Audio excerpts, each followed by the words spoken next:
उत्तर प्रदेश के मुख्यमंत्री योगी आदित्यनाथ, अगर आप ये खबर देख रहे हैं तो ये मामला आपके संज्ञान में लाना बहुत ही जरूरी है।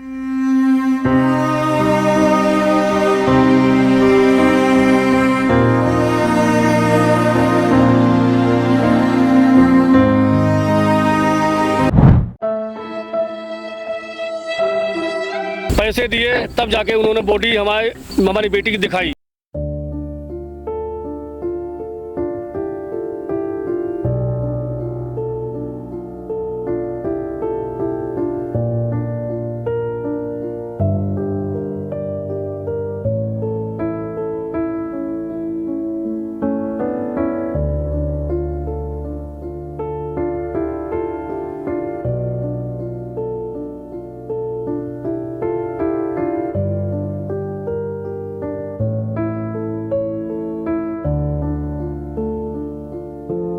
चंडीगढ़ में एक परिवार हमें मिला है जिसकी बेटी की हत्या कर दी जाती है, वो भी दहेज हत्या।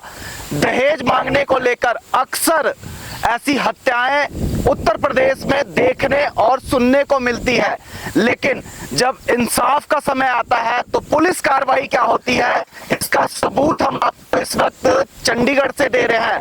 मेरे साथ पीड़ित परिवार है जिसकी बेटी की निर्मम हत्या कर दी जाती है। एफआईआर तो जरूर दर्ज करती है यूपी पुलिस,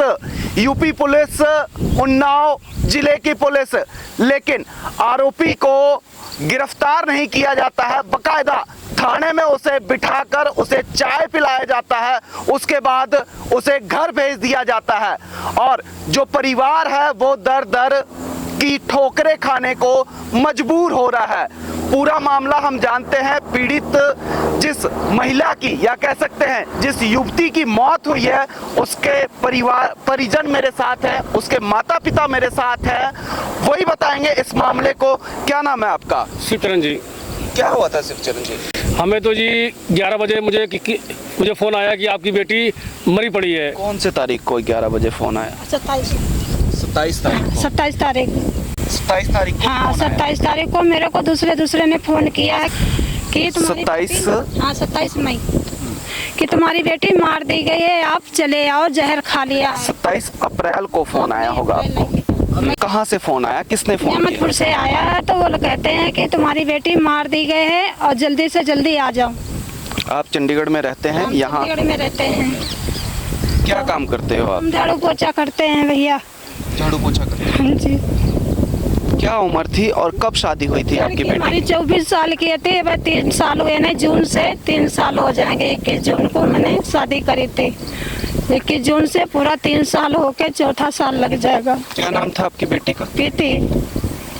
पीती 24 साल की थी। 24 साल की थी। आपको कैसे पता लगा कि आपकी बेटी को वहाँ मार दिया गया है? क्या जो दामाद है उसने मारा? आपको कैसे यकीन है कि आपके तो उनका सर यही है कि हमारी लड़की को गाड़ी पे गाड़ी देना, अगर नहीं गाड़ी दोगी तो मैं लाल किला दिखा दूंगा। तो वही यकीन हो गया कि लाल किला दिखा दिया मुझे।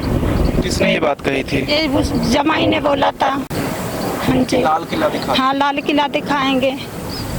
27 तारीख को जब फोन आया तो आप उत्तर प्रदेश पहुँचे? हाँ, उत्तर प्रदेश में पहुँचे। आप उत्तर प्रदेश गए थे? जी, यहाँ से चंडीगढ़? हाँ, हम जी घर पहुँचे। पहुँच के हम सुबह सफीपुर कोतवाली में गए, वहाँ हमने एफआईआर लिखाई। लिखाने के बाद एफआईआर हमें नहीं दे रहे थे, करते उन्होंने 4:30 बजे मुझे एफआईआर दिया और ये कह रहे थे कि कोई बात नहीं है, जब हम जो भी आप कहोगे हम जैसा वैसा हम आपका करा देंगे, आप परेशान ना हो। जैसा कहोगे वैसा, जैसा आप कहोगे हम वैसा करा देंगे, आप परेशान ना हो। और मेरा जमाई पुलिस के टेबल के आराम से बैठा और पुलिस भी कुछ उनको को नहीं कर रही है और उन्हें चाय नाश्ता भी उन्हें उल्टा करा रही है। आपके जमाई को? हमारे जमाई को। क्या नाम है आपके जमाई का? राहुल। क्या काम करता है? ये काम करता है घर में, कहीं मंजूरी धतूरी वाला काम करता, बाहर महाराष्ट्र में रहता, अपना माल बनाता, आइसक्रीम बेचता है। महाराष्ट्र में जी। महाराष्ट्र में जी। महाराष्ट्र में बनाता है। कब शादी हुई थी? शादी को जी 3 साल हो गए हैं जी। 3 साल हो गए। अभी 2 महीने कम है। अरे देखिए, जिस तरह की मैं आपको यहाँ जानकारी दे देता हूँ कि जो पीड़ित परिवार है वो पढ़ा लिखा नहीं है, बहुत ही गरीब तबके से आता है, इसलिए थोड़ी सी बोलचाल में उत्तर प्रदेश की आपको झलक भी दिखाई देगी।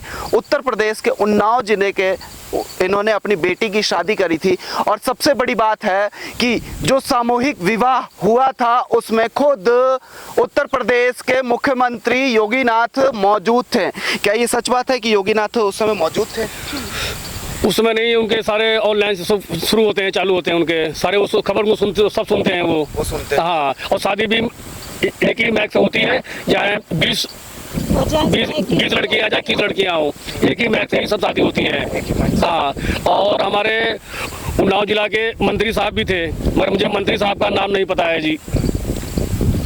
शादी हुई उसके बाद, क्या शादी के बाद आपके दामाद ने कभी दहेज, शादी के कितने दिनों के बाद दहेज मांगना शुरू किया आपके दामाद ने? उन्होंने जी बस ये कम से कम 6 महीने के बाद ही ये टॉर्चर करना शुरू किया कि मामा मुझे ये चाहिए वो चाहिए। क्या मांगता था?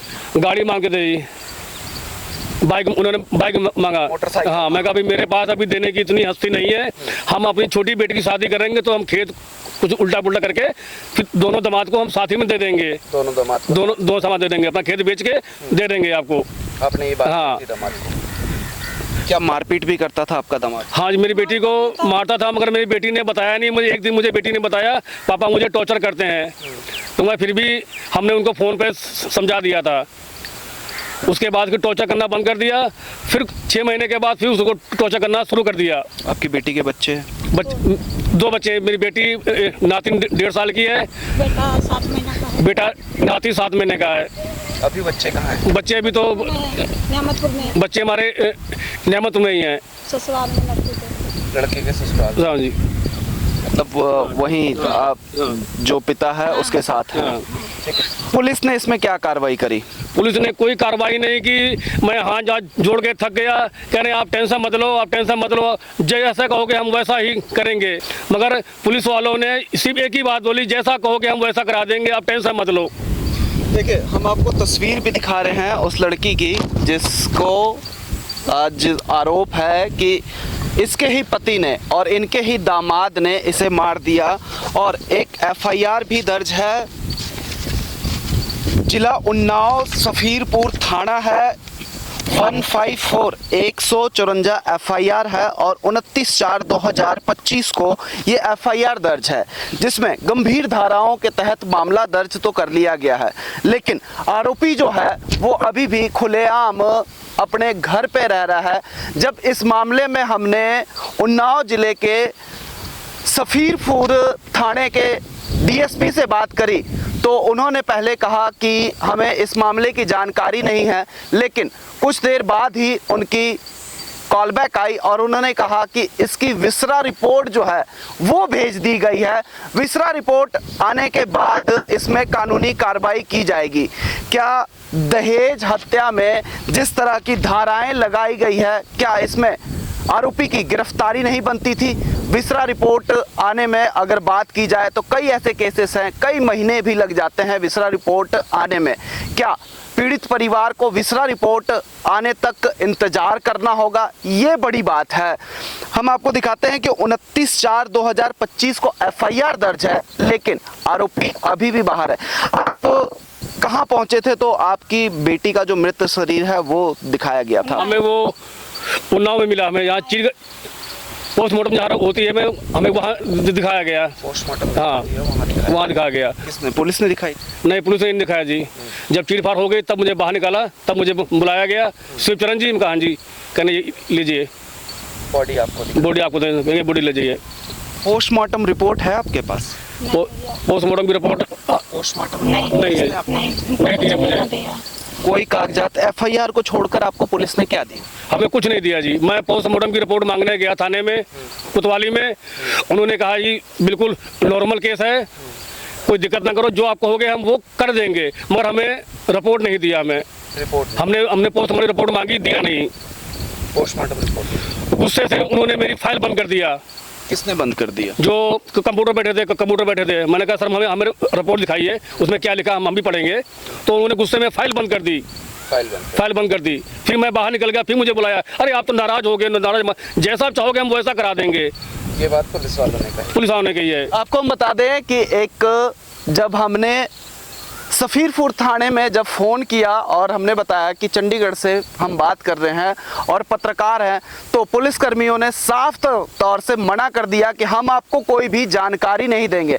जबकि मेरा सिर्फ पुलिसकर्मी से एक ही सवाल था कि क्या इसमें आरोपी की गिरफ्तारी हुई है, तो उन्होंने साफ तौर पे कहा कि हम अपनी गिरफ्तारी या कोई भी जानकारी हम आपको नहीं दे सकते हैं, जो पीड़ित हैं उनके परिवार को। लेकिन जब परिवार से बात करवाई गई तो उन्होंने कहा कि हमें इस मामले में कोई भी जानकारी नहीं है और इस वक्त हम किसी भी तरह की कोई जानकारी नहीं दे सकते हैं। हालांकि पुलिसकर्मी ने अपना नाम और डेजिग्नेशन बताने से मना कर दिया। उसके बाद थाने के डीएसपी से जब बात की गई तो उन्होंने पूरी जानकारी लेते हुए जानकारी मीडिया कर्मियों से साझा किया कि इस मामले में विसरा रिपोर्ट भेज दिया गया है। उन्होंने कहा कि मैं इस वक्त मीटिंग में हूं, मीटिंग के बाद बातचीत होगी। अब मीटिंग के बाद उनसे जब बातचीत करते हैं तो भी आपको वो पूरी रिकॉर्डिंग इसी वीडियो में हम आपको सुनाएंगे कि डीएसपी महोदय से क्या बातचीत होती है। थाने में जब आप हॉस्पिटल गए थे तो वहाँ के जो कर्मचारी थे उन्होंने आपको बॉडी दिखाई, उसके बाद आप कुछ बता रहे थे कि उन्होंने भी बदसलूकी करी आपके साथ। बदसलूकी तो उन्होंने जी बहुत किया जी। मैं कहा जी सर मैं चंडीगढ़ से आया हूँ और मुझे अपनी बेटी की मुझे बेटी देखना है। कहने अभी नहीं बेटी आपको दे, जब हम बुलाएंगे तब आपको बेटी दिखाएंगे। तब मेरा छोटा भाई राकेश अंदर गया तो उन्होंने कुछ पैसे दिए, तब जाके उन्होंने बॉडी हमारी बेटी की दिखाई। किन्होंने पैसे दिए? जो अंदर जो चीर फाड़ करते हैं, पैसे देके तब उन्होंने मेरी बॉडी दिखाई। कहने आगे देख लीजिए। जो चीर फाड़ करते हैं चार से कहते रहे कि पांचवा बंदा नहीं देखेगा। पांचवा बंदा? हाँ, मतलब 4 लिखे हैं। 4 पैसे किसने मांगे थे? हॉस्पिटल के कर्मचारी? हाँ जी उन्होंने पैसे मांगे? हाँ जी मांगे थे। पैसे मांगे थे?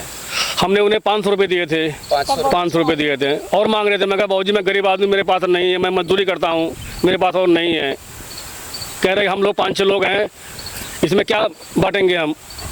योगी जी, पुलिसकर्मी तो कर्मी जो आपके अस्पताल के लोग हैं वो किस तरह से लाशों का सौदा कर रहे हैं, इसका जीता जागता सबूत हम आपको पीड़ित परिवार से ही सुना रहे हैं कि आपके ही राज्य में जहां कानून व्यवस्था आपके द्वारा मजबूत करने की बात कही जाती है, कानून व्यवस्था पुख्ता करने की बात की जाती है, लेकिन उसी कानून व्यवस्था में लाशों का सौदा होता है आपके ही राज्य में।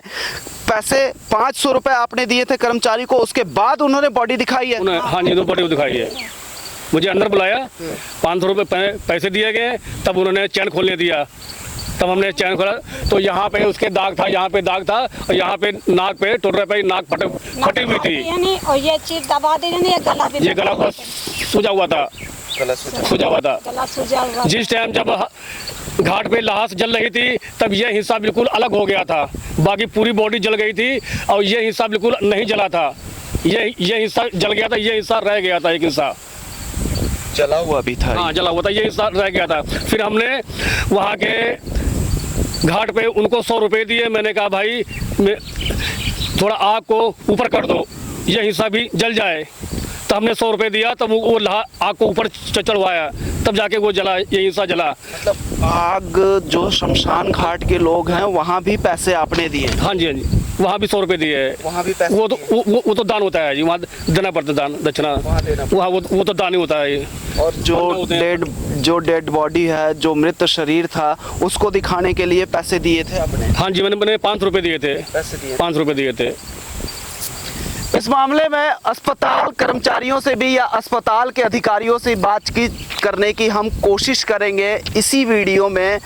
उत्तर प्रदेश का कानून व्यवस्था हम आपको सीधे चंडीगढ़ से दिखा रहे हैं कि कानून व्यवस्था किस तरह से उत्तर प्रदेश में धराशायी है, जबकि जो बीजेपी की सरकार है वो कहती है कि कानून व्यवस्था यूपी में चाक चौबंद है, उसी चाक चौबंद कानून व्यवस्था का जीता जागता सबूत हम आपको इस वक्त पेश कर रहे हैं। जिस बीजेपी राज, जिस उत्तर प्रदेश में गैंगस्टरों की धरपकड़, आरोपियों की धरपकड़ लगातार जारी है, वहीं की पुलिस किस तरह से एक दहेज हत्या मामले को दबाने और कुचलने की कोशिश कर रही है, ये हम आपको दिखा रहे हैं। आप क्या मांग करते हो? योगी आदित्यनाथ जी मुख्यमंत्री हैं और लंबे समय से वहाँ कानून व्यवस्था जिस तरह की बातें आती है कि कानून व्यवस्था चाक चौबंद है, आप क्या मांग करते हो? हमें तो जी सिर्फ इंसाफ चाहिए, सिर्फ इंसाफ चाहिए, इंसाफ चाहिए। उसे मौत, उसे मौत होनी चाहिए, मौत। जैसे मेरी बेटी तड़प के मरी है, इसको ऐसे ही मौत चाहिए कि जेल में सड़ जाए, पड़े जेल में। योगी जी, एक पीड़ित परिवार, एक युवती का पिता, एक गरीब बेबस लाचार आदमी आपसे इंसाफ की उम्मीद लगा रहा है। अब देखने वाली ये बात होगी कि क्या यूपी सरकार, यूपी की कानून व्यवस्था इस पीड़ित परिवार को इंसाफ दिला पाता है।